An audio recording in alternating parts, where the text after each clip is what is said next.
Broadcasting from the business capital of the world, this is the Podcast Business News Network. Welcome back, everybody. What are you thinking about? What's on your mind right now? What's going on in your life? Take a second and process that, because maybe what's happening in your life is a direct result of what you're thinking and what you have been thinking. And I want to also add to that, what's happening in your life, good or bad, could be coming from the thoughts you have. We're going to look at that today. She feels that attention equals power. I'm on that train. We're going to dig deep into this and potentially change your life. I think some aha moments, some realizations, and that's by way of a wonderful spiritual advisor and life coach. And I've learned a lot from her in the time that we've gotten together. Sara, Regester, Directions for Wellness, joins us back again today. How you doing? I'm great. I'm happy to be here and diving into our topic. I love this topic because I believe it's pretty much everything. And I'm still a student of manifestation, working on it, need to work better at it. I always say I'm going to make a vision board. I have yet to. I start, never finish. Things like that. But certainly what we think, it's believed by many, many, and some say proven by science, becomes your reality. It's almost like what your parents used to say, be careful what you ask for. Because that's what you get. What are your thoughts? True. Yeah, it's a big topic to explore, in the sense that as I say it, attention equals power, because where your attention goes is what grows. And so if we're focused on the negative, the half empty cup versus the half full cup, it's like if you think about the worst case scenario in the future that might happen, that, it's like you're forecasting where you're going to go. And so it gets back to that mindful awareness of paying attention of what we're thinking, so that we can actually be more consistent in our follow through and completion of the vision board or whatever the project is. It's important to think about where your focus is, and not, it's normal to be distracted and to get kind of internal dialogue going, but it's always important to bring it back to the focus of what matters. Scale of 1 to 10, 10 being everything you think of is the way, the direction you're going to head in. Would you say that's a 10? I would say it's a 10. Just think of a time in your life when you thought, wouldn't it be nice if I had X? Or wouldn't it be great if this thing happened? And then lo and behold, it presents in your life. And you think, gosh, I was just thinking about that. Yes. Now, let's reverse engineer it. What do you say to people who say, I am thinking it, it's not here, it hasn't shown up? Or others who say, I can't believe what happened. This is just, it's just catastrophic. How did this even happen? Did they think that somewhere along the way feed into that situation? Potentially. And it's almost like getting back to your expression, be careful what you pray for, or be careful what you ask for, because you never really know how universe will present it. But in truth, universe, or whatever your faith practice is, always says yes. So if you say, and you have to be careful how you articulate it. If you say, I hope I don't flunk this test, versus I hope I pass this test, it's something that universe says, okay, don't, flunk the test, because that's what universe will say yes to. So it's almost that internal language in how you're sculpting it. But there's also a bigger piece of internal healing about your self-acceptance, self-worth, self-deservement of, what are the other ways that you're sabotaging where your attention is. So there's probably more going on that you think you're focused on something, but there's also other focus that is sabotaging what that desire is. I hope I don't flunk this test. So using those words, is this what's going on? You say that, and it comes from a good place. you want to pass, but you use the words, I hope I don't flunk this test. Your subconscious hears, flunk this test, flunk this test. So it wants to support you. It's kind of dumb. But it wants to support you, so it's hearing flunk this test. So it's going to do everything within you to help you flunk this test. Is that kind of what's going on here? Yes, because your attention and your focus is on the fear of failure. Okay. Mm-hmm. Mm-hmm. Wow. I've reset myself with language as much as I can, and it's a work in progress. This one, most of us use. Let's say you're going to go to a new restaurant. You're looking forward to it. Many of us say, I can't wait to go to that restaurant. I can't wait to go to that restaurant. Well, you're coming from a place of negativity. You have to wait to go and all of that, as opposed to saying, I'm looking forward to going to that restaurant. Is it similar, what we're talking about there, those little things that we throw? It's almost like we throw roadblocks in our way. It comes from a good place, but we're derailing by the language that we use.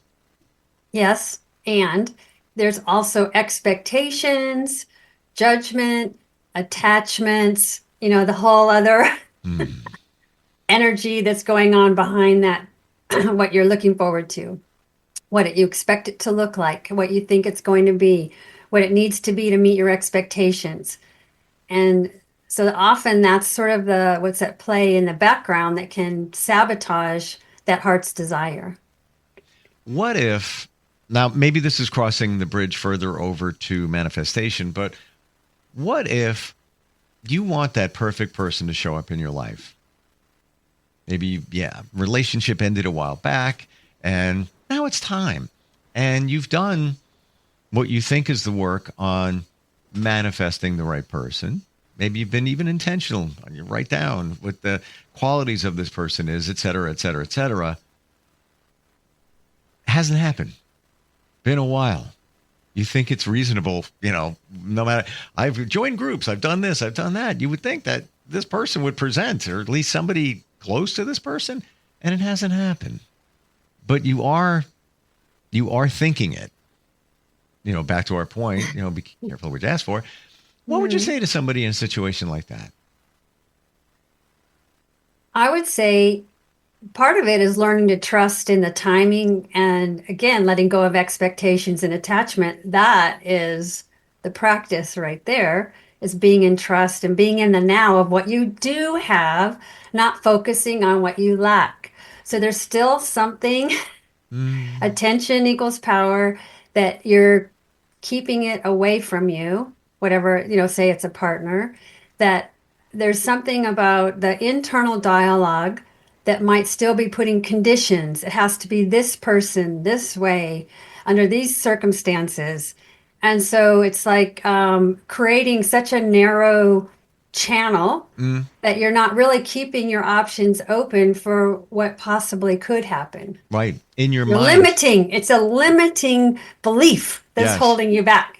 And it could be even those finite details that you're limiting your probability of success. Let's say it's got to be somebody that has blonde hair, blue eyes. That's my type. Blah blah blah blah. Well, is it really your type? You think it is.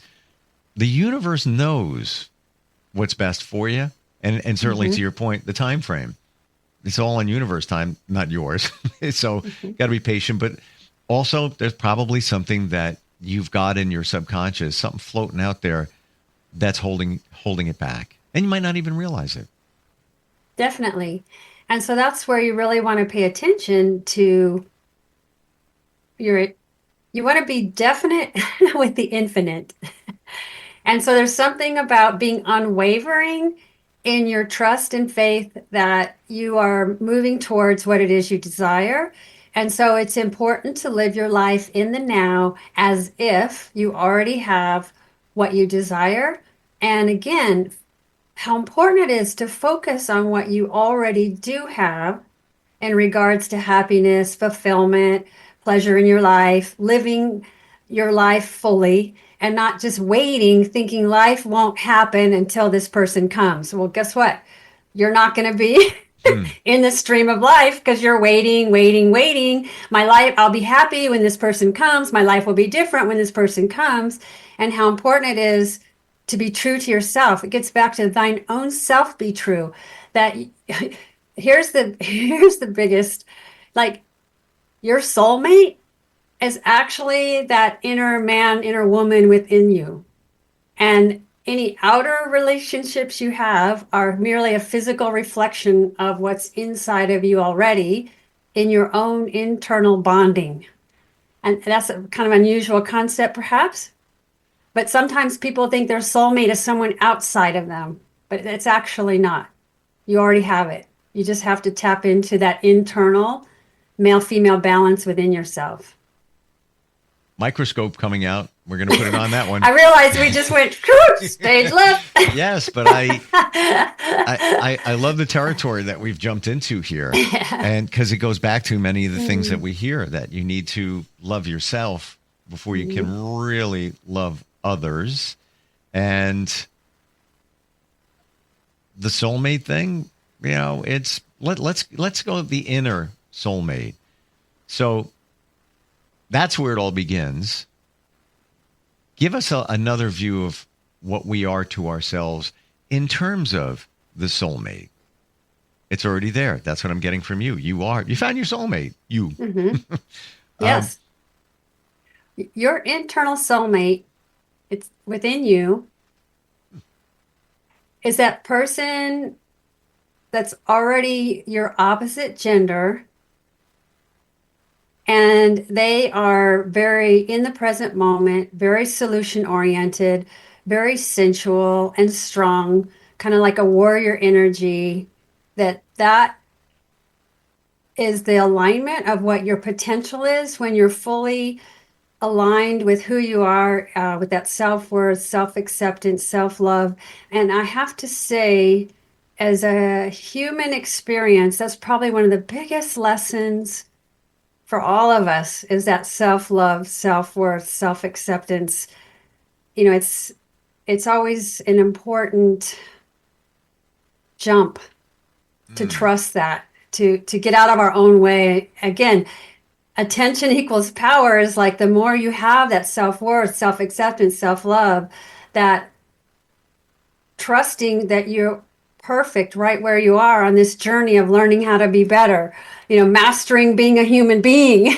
We weren't born perfect. We were born with free will. We've made good choices, not so good choices. And along the way, this is how we learn. We learn from our mistakes and our not so great choices. And it gets back to partners. This is an important piece. Think how many relationships you've had that came and went, but what you gain from that individual in terms of the reflection of life lessons. Like, you know, you did something together, whether it was a great relationship or not a great relationship, that you've taught each other something, and you leave that relationship different, perhaps better, wiser, more mature as a human being. So I want to look at, and by the way, I think it was Jerry Maguire where he said, "You complete me." No, no, bad. That's bad.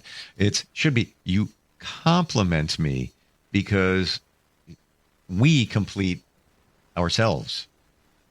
Nobody knows you better than you do. Nobody will take care of you better than you. Nobody will bring you joy better than you can bring yourself.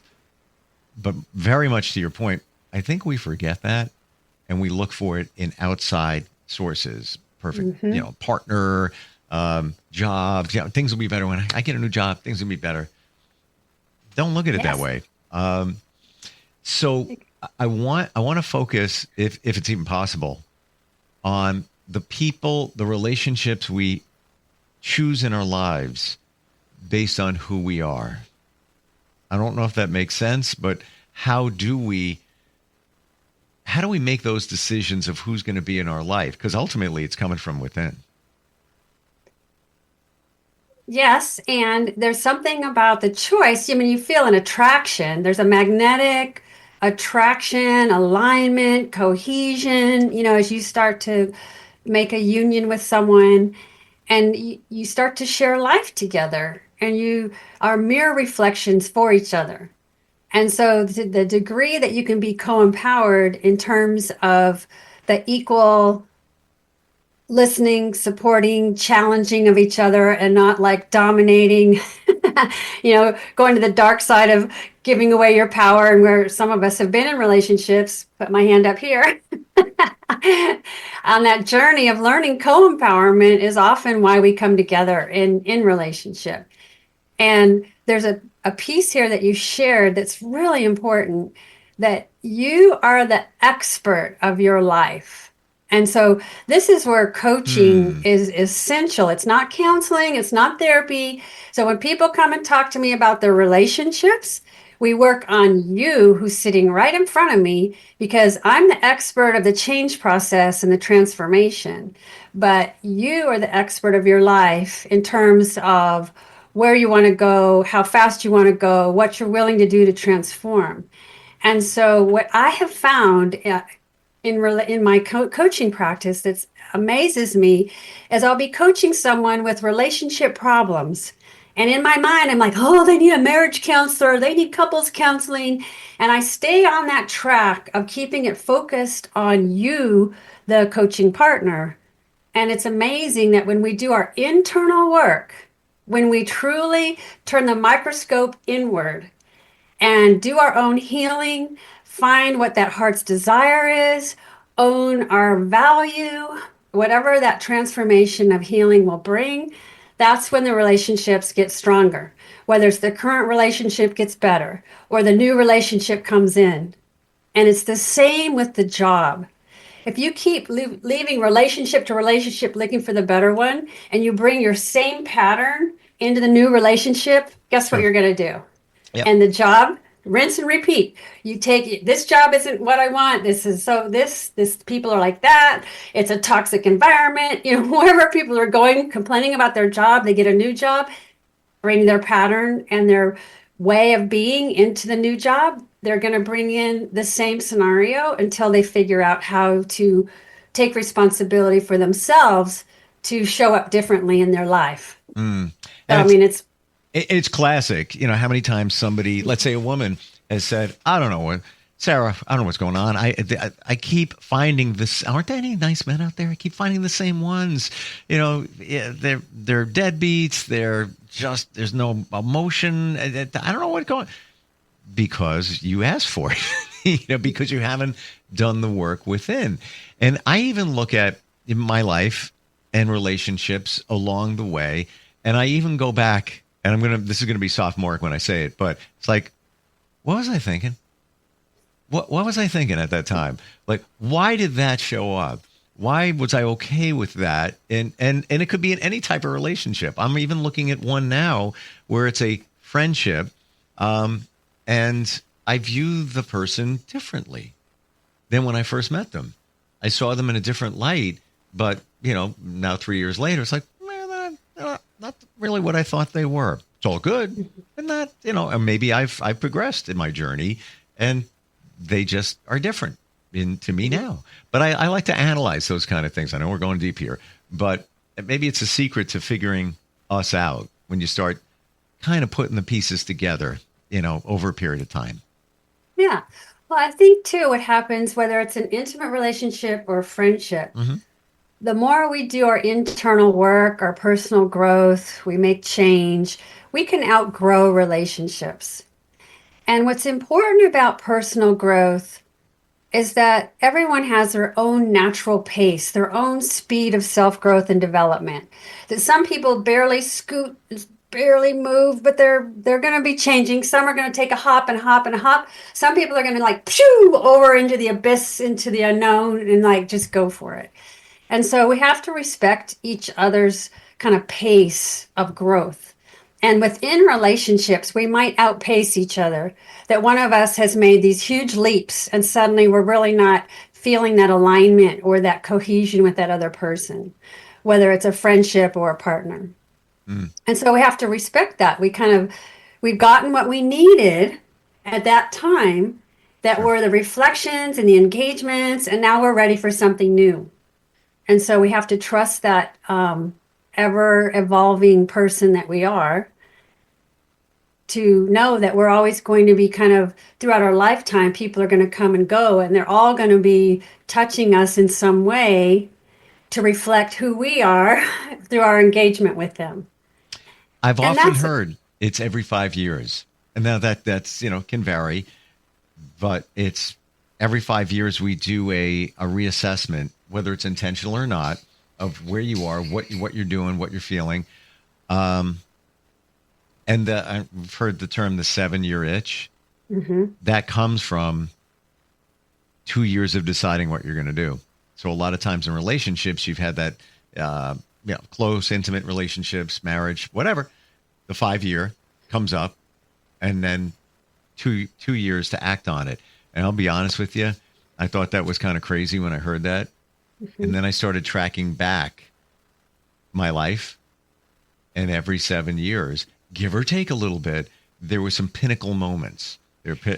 Coincidence? Maybe, but I don't know. It's a little too coincidental there within, the 7 years. What are your thoughts on the 5-year evaluation? Yeah, well, it actually in the lineage I work with, it's every 3 years we go through a new circle of life experience, which is another conversation. But in terms of the 5-year, 7-year itch, what's important to recognize is that how long do we stay in that comfort zone where things aren't really the way we want them, but we settle. And the greatest fear people have is of loss. And if I lose this relationship, I'm afraid I won't have any. This relationship is better than no relationship. Yep. And so there's something about that settling, compromising, not pulling the trigger on making the change, because you're in the comfort zone, the devil and you can really talk to yourself of like, well, I'm very loyal and this person is really in there with me, and all the reasons that we stay when actually the shelf life is finished and you're ready for something that's different. And so being willing to step out of the comfort zone of the devil we know is often like where we need a catalyst kind of energy to get us to say, okay, this is it. I'm out of here, or however we do it. You got to work into it, I think, sometimes because you had a history together and, it's been a shared life together. And so to unwrap that, often can be a process that needs time versus just, done and gone. We're just about out of time. Oh. A final question here. Do you truly believe that if we hold on to those things, call them relationships, whatever the relationship is, if you hold on to something that you know doesn't support you, that you are just blocking what should be coming into your life? Mm-hmm. That's the perfect opportunity to do your self-work, self-healing, self-love, self-acceptance, self-worth. You deserve something more. You desire something more. What will it take for you to actually own it, that you're willing to bring in what you desire? Gotcha. And just reflecting back on, you said the 3-year mark. Mm-hmm. I feel, personal opinion here, I said 5 years as like kind of a baseline for all, and then the 7-year itch, whatever. I feel that once you start doing the work on yourself, it is 3 years because you're evolving way faster. It is. Yeah. And within that, you have certain 9-month cycles that's like a surge of change energy that you can ride that wave and really make some big leaps in the certain every 3 years window. Mm-hmm. It's cool once you start understanding this stuff and then start applying it to your life. But you can't do it alone. You need somebody to walk that journey, like you said, within coaching, to bring these things to light. Best way to find you, Sara, how we do that? Yes, Directions for Wellness is my website. And on that book, you'll see my book, Stuttering. You'll see my free ebook, How to Grow from Your Stress. I was trying to get that out. And then, of course, my book is on Amazon, Audible. It's The Courage to Shine, How to Feel Confident Outside Your Comfort Zone. And I'd love to meet any of you on directionsforwellness.com. I love the title, Courage to Shine is fantastic in itself. But the subtitle, How to Feel Confident Outside of Your Comfort Zone, that's everything. That is like the secret to life. Here it is. There you go. Exactly. Because those changes aren't going to easily come unless you feel comfort and get outside of your comfort zone. But we want to feel that we're okay being there. Again, you can't do it alone. Thank you so much for being here today. I know we got a little deep here, but for good reason. It's all good. It's all good. Yep. And we'll catch up next time. Thanks again. We'll be right back.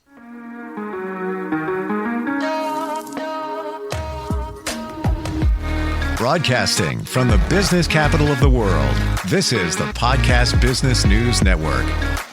Adopt US Kids presents Multiple Choice Parenting. Your daughter just had her first breakup. Do you A, put yourself in her shoes? How could he do this to you? And for Sheila, she has split ends. B, console her? Oh, sweetie, this is going to happen a lot. 4, maybe 5 more times before you get married. C, take charge? Got to get this all straightened out. Give a little talking to, man to man, mano a mano. Hey, Steve! Is now a good time? No? Okay, no problem. Bye. Or D, help her find a new boyfriend? I know a great place to meet boys. The internet. Nice, single boys. Never mind. How about some ice cream? As a parent, there are no perfect answers. But you don't have to be perfect to be a perfect parent. Thousands of teens in foster care will love you just the same. For more information on how you can adopt, visit adoptuskids.org. A public service announcement from the U.S. Department of Health and Human Services, Adopt U.S. Kids, and the Ad Council.